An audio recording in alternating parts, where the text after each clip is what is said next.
Well, it's John again.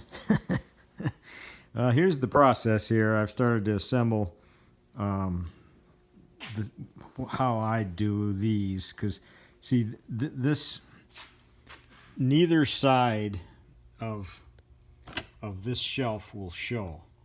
This is a wall, and then this goes into here.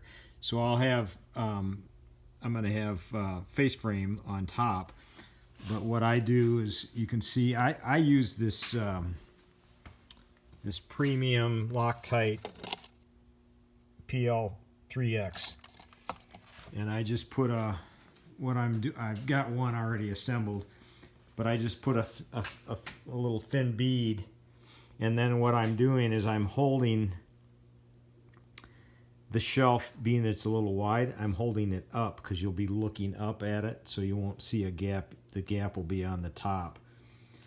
But I'm just, and then I've got holes. I drilled a hole, 3 holes, and then let me show you on the one I've got together. I've just used a drywall screw because that's not going to show.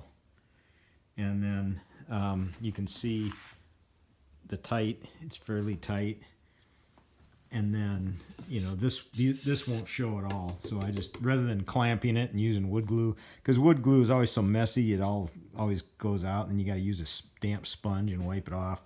I found that PL 3 times does the trick. But then the next step is taking my face frame material, and I went with 5/4. I'm going to rip these in half, 1 3/4, and then I'll dado them 1/4 of an inch, and then that will fit over this. And then there's always a little dado part here, and then I've got a 5.5 inch, a 6 inch here that I'll use for that top arch. I'll just cut that out on the bandsaw, that arch there. And then I've got it figured to where I've got a 1/2 inch on this side and a 1/2 inch on this side to fit. You know, if the wall's a little out of whack, I can plane that by leaving a 1/2 inch. I'll put my dado in a 1/2 inch on the face frame.